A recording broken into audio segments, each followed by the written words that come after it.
Operation टायगरचा डंका वाजवणाऱ्या शिंदे गटाला आता दिल्लीहून मोठा झटका बसणार का? कारण ठाकरे गटाने आता थेट लोकसभा अध्यक्षांच्या दरबारातच आपली सर्वात मोठी चाल खेळली आहे. आणि या बैठकीनंतर शिवसेनेच्या फुटीच्या प्रकरणाला नवं वळण मिळण्याची शक्यता निर्माण झाली आहे. म्हणूनच 6 खासदार गेले, शिंदे गटाने ताकद दाखवली, परंतु ठाकरे गटाने दिल्लीत असा डाव टाकलाय ज्यामुळे या संपूर्ण संघर्षाचं गणितच बदलू शकतं. आणि अशातच लोकसभा अध्यक्ष स्वतः या प्रकरणात एंट्री घेत असल्याची माहिती समोर आली आहे. त्यामुळे हा संघर्ष पुन्हा एकदा फक्त महाराष्ट्रापुरता मर्यादित राहिला नसून थेट दिल्लीच्या पातळीवर जाऊन पोहोचलाय. ऑपरेशन टायगरमुळे शिंदे गटात आनंदाचं वातावरण असताना ठाकरे गटाच्या या पलटवारामुळे आता सगळ्यांच्याच नजरा लोकसभा अध्यक्षांच्या बैठकीकडे लागल्या आहेत. कारण ही बैठक फक्त एक औपचारिक चर्चा नाही, तर शिवसेना फुटीच्या लढाईतलं एक मोठं आणि निर्णायक रणांगण ठरू शकतं. तर ठाकरे गटाने नेमका काय डाव खेळलाय, दिल्लीच्या बैठकीत काय होणार आणि ऑपरेशन टायगरचा सगळा खेळ आता शेवटच्या क्षणी उलटणार का? चला आजच्या व्हिडिओमध्ये संपूर्ण प्रकरण सविस्तर पद्धतीने समजून घेऊया. आजच्या बातमीचे लेखक आहे मेहुल मराठे. तर मित्रांनो, गेल्या काही दिवसांपासून संपूर्ण महाराष्ट्रातील राजकारणात ऑपरेशन टायगर आणि त्या संदर्भातील चर्चांनी मोठा धुमाकूळ घातला होता. ठाकरे गटातील 6 बंडखोर खासदार शिवसेना शिंदे गटात प्रवेश करणार, ही गोष्ट निश्चित झाल्यानंतर सर्व स्तरातून विविध प्रतिक्रिया देखील समोर आल्या होत्या. यानंतर विविध दावे प्रतिदावे देखील केले गेले, परंतु आता या संपूर्ण प्रकरणाला एक नवीन वळण मिळालंय. कारण थेट लोकसभा अध्यक्षांनी ठाकरे गटाला बैठकीसाठी दिल्ली दरबारी बोलावलंय. आता या संपूर्ण प्रकरणात सगळ्यात महत्वाची गोष्ट म्हणजे ही केवळ एक बैठकीची बातमी नाही, तर या लढाईत पुन्हा एकदा संसदीय आणि राजकीय पातळीवर हालचाल सुरू झाल्याचा मोठा संकेत मानला जातोय.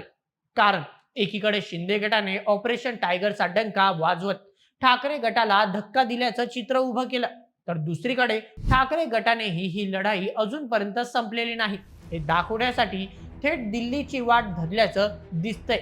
मिळालेल्या माहितीनुसार ठाकरे गटाकडून लोकसभा अध्यक्षांकडे या प्रकरणात महत्वाची मांडणी करण्यात येणार आहे. शिवसेनेतील फुटीनंतर खासदारांची भूमिका, पक्षनिष्ठेचा मुद्दा आणि संसदीय पातळीवर कोणती भूमिका अधिकृत मांडली जाणार, या सगळ्या प्रश्नांवर ही बैठक महत्वाची ठरू शकते. त्यामुळे ही फक्त एका सदिच्छा भेट नसून पुढे जाऊन राजकीय नरेटिव्ह ठरवणारी हालचाल ठरू शकते. कारण लक्षात घ्या, महाराष्ट्रात शिवसेनेच्या फुटीनंतर ज्या पद्धतीने सत्तेचं आणि पक्षाचं गणित बदललं, त्याचा परिणाम फक्त विधानसभेपुरता मर्यादित राहिलेला नाही. ही लढाई न्यायालयात गेली, निवडणूक आयोगापर्यंत पोहोचली आणि आता संसदेच्या पातळीवरही तिचे पडसाद उमटताना दिसत आहेत. त्यामुळे दिल्लीतील ही बैठक म्हणजे फक्त एक राजकीय औपचारिकता नाही, तर आमची लढाई अजून संपलेली नाही हा ठाकरे गटाचा स्पष्ट संदेश मानला जातोय. दुसरीकडे शिंदे गटासाठी ही परिस्थिती तितकीच महत्वाची आहे. कारण ऑपरेशन टायगरमुळे त्यांनी राजकीय आघाडीवर मोमेंटम मिळाल्याचं चित्र उभं राहिलं. 6 खासदार आपल्या बाजूला आल्याची ताकद दाखवत त्यांनी ठाकरे गटावर दबाव वाढवण्याचा प्रयत्न केला. अशा वेळी ठाकरे गटाने दिल्लीतून काउंटर अटॅक सुरू केल्याची चर्चा निर्माण होणं ही शिंदे गटासाठीही लक्ष ठेवण्यासारखं आहे. कारण जर या बैठकीनंतर ठाकरे गटाला नैतिक, राजकीय किंवा संसदीय पातळीवर काहीही बळ मिळालं, तर ऑपरेशन टायगर नंतर तयार झालेलं नेरेटिव्ह काही प्रमाणात बदलू शकतं. मिळालेल्या माहितीनुसार दिनांक 24 जून 2026 रोजी ठाकरे सेनेचे लोकसभेतील गटनेते अरविंद सावंत आणि मुख्य प्रधोत अनिल देसाई यांना लोकसभा अध्यक्षांनी भेटीसाठी बोलावणे पाठवले होते. बंडखोर खासदारांच्या गटाला परवानगी न देण्याची विनंती ठाकरे गटाकडून करण्यात आली होती. ज्या दिवशी ठाकरे सेनेकडून या प्रकरणी बैठक बोलावण्यात आली होती, अगदी त्याच दिवशी लोकसभा अध्यक्ष ओम बिर्ला यांना विनंती करणारे हे पत्र देण्यात आले होते. त्यानंतर सर्व 6 खासदारांनी अधिकृतपणे उपमुख्यमंत्री एकनाथ शिंदे यांच्या शिवसेनेत प्रवेश केला. परंतु आता अशातच लोकसभा अध्यक्षांनी ठाकरे गटाला भेटीसाठी बोलावलं आहे. त्यामुळे अरविंद सावंत आणि अनिल देसाई हे दोघीही लोकसभा अध्यक्षांची भेट घेणार आहेत. मग आता या भेटीतून नेमकं काय समोर येतं, याकडे संपूर्ण महाराष्ट्रासह देशाचं लक्ष लागून आहे. ठाकरे गट नेमकी कोणती भूमिका मांडणार, लोकसभा अध्यक्ष या प्रकरणाकडे कोणत्या दृष्टीने पाहणार, आणि सर्वात महत्वाचं म्हणजे 6 खासदारांच्या या प्रकरणाला संसदीय स्तरावर नवं वळण मिळणार का, हे प्रश्न आता अधिकच तीव्र झाले आहेत. मित्रांनो, राजकारणात परसेप्शन खूप मोठी गोष्ट असते. एका बाजूला ऑपरेशन टायगरची हवा तयार होते, तर दुसऱ्या बाजूला ठाकरे गट दिल्लीत हालचाल करून स्वतःची बाजू अजूनही जिवंत असल्याचा संदेश देतो.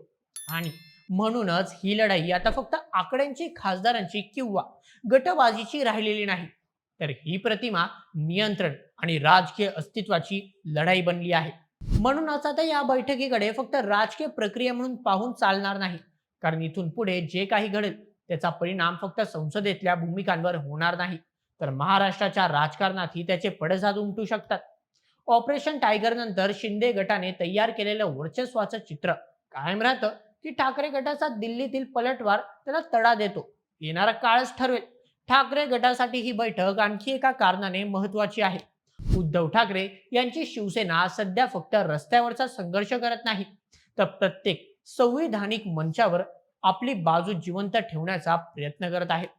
निवडणूक आयोग, न्यायालयीन लढाया आणि आता लोकसभा अध्यक्षांच्या स्तरावरची हालचाल, या सगळ्यांचा एकत्रित परिणाम असा होतो की ठाकरे गट आपला राजकीय दरारा टिकवून ठेवण्याचा प्रयत्न करतोय. म्हणजेच आमची लढाई संपलेली नाही, आम्ही अजून मैदानात आहोत, हा संदेश कार्यकर्त्यांपासून मतदारांपर्यंत पोहोचवण्याचा प्रयत्न केला जातोय. दुसरीकडे शिंदे गटासाठी ही परिस्थिती सहज नाही, कारण ऑपरेशन टायगरच्या चर्चेमुळे निर्माण झालेलं मोमेंटम टिकवून ठेवणं त्यांच्यासाठी महत्वाचं आहे. परंतु जर दिल्लीतील बैठकीनंतर ठाकरे गटाला काही नैतिक किंवा राजकीय बळ मिळालं, तर तो नरेटिव्ह बदलू शकतो. महाराष्ट्रात तयार झालेली हवा अचानक ठाकरे गट पुन्हा आक्रमक झाला अशा दिशेने वळू शकते, आणि राजकारणात हवा बदलली की त्याचा परिणाम कार्यकर्त्यांच्या मनोबलावर, नेत्यांच्या भूमिकांवर आणि आगामी निवडणुकांच्या तयारीवरही दिसून येतो. त्यामुळे आता ऑपरेशन टायगरची हवा एका बाजूला आणि दिल्लीतील ठाकरे गटाचा पलटवार दुसऱ्या बाजूला, या दोन गोष्टींमुळे महाराष्ट्राचं राजकारण पुन्हा एकदा तापणार हे जवळपास निश्चित मानलं जाते. तर मित्रांनो, या संपूर्ण प्रकरणावर तुमचं काय मत आम्हाला कमेंट करून नक्की कळवा, आणि अशाच व्हिडिओसाठी सबस्क्राईब करा बोल एमएच आपल्या यूट्यूब चॅनलला. धन्यवाद.